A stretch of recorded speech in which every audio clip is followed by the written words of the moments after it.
Rick Larkins called me in his office one day when I worked for Highview, and he says, we got a school, we have a kid starting on Monday, and a co-op from Fairdale High School, and you need to put together a program on how to deal with the co-op.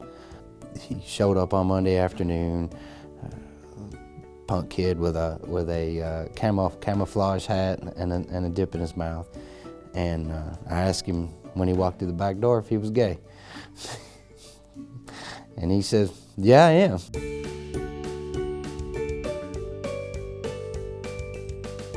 So that was our first two words together, and from then on I had my right-hand guy when I was on Mondays and Tuesdays. My first impression of Kevin was, oh boy, this kid is going to be, I mean, he's going to wreck his place. I mean, he was just a ball of energy. I mean, he just wanted to do stuff and wanted to be involved. Kevin was the first guy I saw coming through the door. And I had my certificates and I handed them to him, and he explained to me that he doesn't care about those so much, and I need to figure it out. You know, come to work, say yes sir, no sir. He was like the hard ass through the door, you know. The first time I met Kevin Bayens, I walked in to the maintenance room, that's where his office was, and introduced myself, and he looked right at me and he goes, boy, you're not from around here, are you? And I go, no sir, I'm from New Hampshire. He goes, sits there, he looks at me. He goes, you're my Yankee. First words out, he goes, you're my Yankee. I didn't like Kevin for 2 years. I hated Kevin. Everyone was kind of like, man, Kevin, he's such a pain in the ass, you know. But if you get to know him, it's just a facade. He's the sweetest guy in the world. But yeah, for years, I avoided him at all costs. Long term, I was the best man at his wedding. We became friends. We got a lot of fun times together. Kevin always has this little goofy grin on his face. You know, he's got that little, I can't grow a mustache, but I want to have a mustache, in the goofy grin. He's kind of a hard read right at first, but he'll let you know if he likes you or not. And I meet Kevin, and I'm immediately taken by he's three-dimensional. He's bigger than life. And here's this guy who really loves what he was doing. He was enthusiastic about anything that promotes fire safety and promotes it to the general public. So he was very enthusiastic about what we wanted to do. Just very knowledgeable, very outgoing, very friendly, big smile, but he really loved what he was doing in the fire service.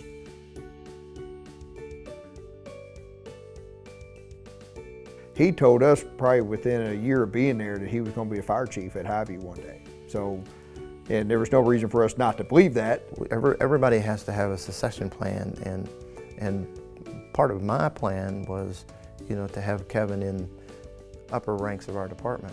He had his eye on the chief spot, I can tell you that for sure. Yeah, we've discussed he's going to be chief, and then it was either me or Sean was going to be his cohort. And you know, this day Sean and I argue about who it's going to be. Kind of depends on how many beers he had, maybe. Being so young, so energetic, he had a lot of future left in our fire department. I truly believe there was a shot for him to be the chief of our department, like I said earlier. He loved what he did, loved his job. And so that's helped me get to where I'm at today more, just seeing his enthusiasm and how he loved to just do everything so well and exceed at it. You know, it was no middle ground for him. It was the best, the best, the best.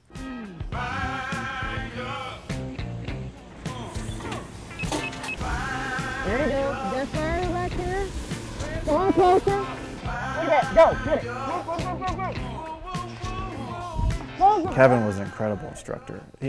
He knew the material, and he wanted to get the material to the students, and he wanted to do it so bad that he just had a way to explain everything so anyone could pick up the information.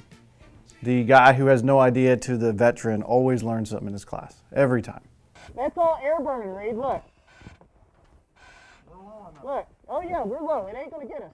We would sit in his class just to hear the way he's going to explain fire behavior, because it was always so perfect. One of my fondest memories of my recruit class is I remember my first time we went and did a live burn. First time in the burn building, first time seeing actual live fire.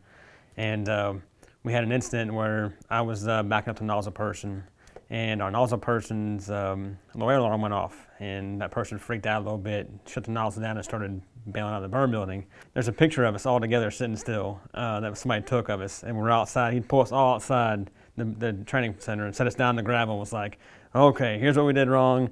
Let's not do that again. Kevin is one of the best teachers I have ever had in any subject. Kevin knows the science of firefighting and can reduce it to manageable terms when he's explaining it to you right in the middle of the event. He was the obvious choice to make sure that he was the instructor for Reed, because you know Reed was nervous, and Kevin had that demeanor to be able to calm him down and make sure he understood that he was safe. And I said, I got to tell you, I'm a little nervous. And he put his arm around me and said, don't worry about it. Everything will be fine. I've got it. He said, let's do this. I think the reason that he is a great instructor is because of his passion for the job. He was like a sponge. I mean, he soaked up everything he could about the fire service, and he was willing to share that with anybody that wanted to listen to him. And just watching him teach and interact with the young guys and passing on that knowledge, I don't think any of them really knew what they were and who they were learning from. You know, there's people that are in the fire service and it's a job. It wasn't just a job, it was his life. And I think that's why he is so good at it.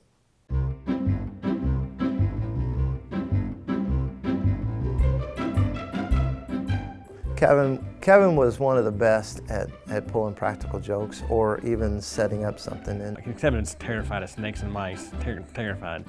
So he might hide a snake in his drawer, he opened his drawer up and there'd be a fake snake in there and watch him jump out of his seat, something like that. He got his crew all to dress up like elves, and he dressed up like Santa Claus. And they did that because they were doing a Christmas card. But I knew they were doing it, so I went up and videoed them, and they were an absolute hoot. The guys that worked for him on his crew had all kinds of stories too on 24. So it was just it became a little bit of a different world too, because you had more private time, where nobody's around. It's just you all and you get the guys, so they had a lot more stories. We were fighting a fire. It was a pretty hot fire, and it was going pretty well, and we were hooting and hollering. I mean, just, woo, get it, get it, get it. Just having a great time. Well, we got yelled at. We had to stop hooping and hollering that night. We had a car fire at the Snyder and Smyrna, and it was on the off ramp. And I was a Station 2 guy, so I get to Station 2. I was riding in the back. Kevin's in the seat. And we get on scene when the first one's there, so I was excited. I thought, man, I'm gonna get to fight my first car fire. So pumped up, so I get out, and before I can go get to the line, Kevin grabs me on my shoulder, says, "You're staying right here." And I was like, what? No, he's like, you didn't give your ticket to ride. So my accountability tag was still hanging on the back of my helmet, dangling, and he said, you're staying right here, you didn't get your ticket to ride. So I had to stand there and watch the guys put the fire out at the fire truck. And I was like, man, there's no way that I will ever forget to ever do that again. So it's like, all right, lesson learned. Thank you, Kevin, for that teaching moment, there. So you can't get in trouble at Gettysburg, right? You're just going from monument to monument, and we go up this real tight one, go climb up all these steps, get to the top. We're there for a little while, then I'm headed down, and all of a sudden I hear Kevin arguing. What the heck's going on? Well, I've already left the monument. I'm over 2 monuments over looking. I was like, what? And Kevin's over arguing with somebody. So I come back over there, and I was like, Kevin, what is going on? Well, evidently a pregnant woman was trying to go up, and there was a kid in front of, 2 guys in front of Kevin, and they made the lady turn around and go back down the steps. And Kevin was not happy, so he let them both know it. And next thing I know, here I'm over 25 feet away, saying, Kevin, just come with me. And then one of them said, yeah, listen to the old man. You better walk away. And I'm, oh, no. No. You're having a bad day, he would make you laugh. And if you didn't, he would tell you to leave your feelings at the door or go home. We also kidded with Kevin as our in-house weatherman. Every new weatherman that came on, that's Kevin's nickname, you know. Instead of watching the weather guy, you text Kevin, what's it gonna do tomorrow? You know, we met Ben Pine at one of the Firefighter Combat Challenge things, and Kevin was a giddy little schoolgirl when he, you know, we're all sitting there and we're like, man, you look familiar. And he goes, well, I'm Ben Pine, you know, I'm a meteorologist. And Kevin instantly, ear to ear, freaking smile, and he was just, yeah, he turned into a giddy little schoolgirl when he, you know, there are just some people that, oh, man, you're a meteorologist. I love you. Doesn't even know him, but he just loved him. Weather was kind of his hobby. But Kevin also understood that weather played a big part in the fire service. So he got very involved, and Kevin had pretty fair meteorological knowledge. He would track storms because he knew if storm comes, we're going to get busy. Or if there's a big snow coming, we've got to plan for it. When the tornado hit in Henryville, Indiana, Kevin told us, we're going to have a tornado somewhere within 50 miles of us today. And sure enough, it happened. Now, whether he got that information from Reed or some other weather service person. Anytime that weather would be coming in, he'd be sitting there on the phone with the National Weather Service, and then he'd come in and give his report. Well, every time Kevin would sit on the phone with the National Weather Service and then come in and tell everyone, well, we're getting 3 feet of snow or we're getting tornadoes coming through here, nothing would freaking happen. So it was like, all right, well, that's cool. And then Kevin's like, you know, I'm kind of worried about this over here, but it's probably not going to pan out. And as a typical meteorologist, that would end up panning out. You know, they're right 50% of the time. He would have been a meteorologist if it wasn't for a fireman, because when he came to us, even at a young age, when we first met him in high school, that's what he really wanted to be, was a meteorologist. But then I think he hung out with us a little too long and got the itch. We're going to get a tornado. There's going to be a tornado somewhere in this area. Well, yeah, it's 100 miles wide, Kevin. There's obviously, you know, it's going to be windy. Somebody's going to see, say they saw a funnel cloud, and then we're going to go, you know, there's a tornado. But, you know, he would do this on the map, and it's like, well, that's the entire state of Indiana, Kentucky. So, yeah, obviously it's a bad storm. It's springtime.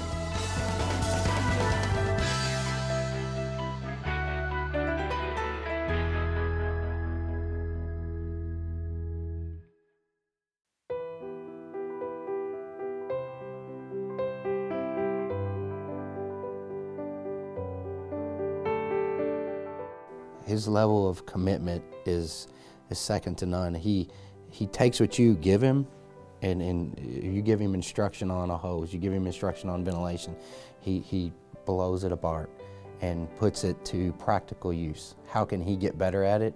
How can he teach someone at it? And most importantly, he rubs off on everybody. People join the fire department to fight fires. They don't join the fire department to prevent fires. Kevin did both. He was, you know, on a fire department at the lake. You know, like, how crazy is that, going down the lake and be on a fire department all of a sudden? Just fits right in with him. I mean, he loves it. If he can be in it, he's going to be in it. You know, you're supposed to be at the lake having relaxing fun, and he's down there making fire runs and stuff. So it's just crazy. That's the kind of person he was, though. Kevin represented and represents the best of what we think of firefighters. He was true all the way. He loved the job, he lived the job, and he touched hundreds, if not thousands of lives in the process. So I think it's important to, while we mourn Kevin, I think it's important to look at the giant legacy he left behind. He could get on a crowded elevator full of people, and before it got to the second floor, Kevin be talking to every one of them. He's always there for his friends. Doesn't matter what time of day, what he's going through, he's always there for everyone. No one truly got to feel what Kevin knows 110%. He's 35 years old. I mean, his potential is just coming out. And like I said, Highview's a family. So when your family hurts, you hurt. And what his wife was going through is really, you know, it's hard for everybody to watch. It's amazing. You know, you sit there and you watch somebody's unconditional love for another human being right there. And, you know, she's had her moments, and I'm sure she'll have plenty more, but it's amazing how strong that woman is. She was a blessing. God knew what he needed. And to see this young lady care for this man like she does, it's unbelievable. I think we have a lot. We're going to have to pick up the pieces because we're going to find out how much we're going to miss Kevin at Highview for sure. I told him one night as I held him real close, I was holding his head in my chest and he was pretty sick, and I said, Kevin, I said, you know, I'm 11, 12 years older than you, and I think you would not believe how much I learned from you. And one of the things I told him was that he could always find something positive in people. You know, we just need to, you know, I think we just need to take his way of doing some things, not all, and take it forward, you know, tell the new kids about him, talk about him, tell stories about him, keep his memory alive in the halls of Highview. Transitioning from where we are today to where we're going to be in the next year is going to be very difficult. Not that we don't have people in place that can't pick up the slack and move forward. We're all going to have to change to accept, I guess, the one thing that Kevin's not going to be there with us anymore. Everybody, no matter what job you are, everybody's replaceable. I mean, I don't care who you are, what position you are replaceable. But your question is how you replace Kevin. You know, we can replace the fire marshal. We can replace, put somebody in there to help train people, you know, in that situation. We'll never replace Kevin. I mean, I don't think we'll ever have anybody with that type of personality again that can welcome the young and lead the old. We joke about that, but Kevin has led some people much older than him. You can't replace a Kevin Bayens. You know, you can put somebody in his job. People can do his job, but you can't replace his spirit. It's going to be different. I mean, it's, you know, not having Kevin is not thinkable. You know, you miss him around the firehouse as it is, and not just a firehouse, but you miss him outside the firehouse too.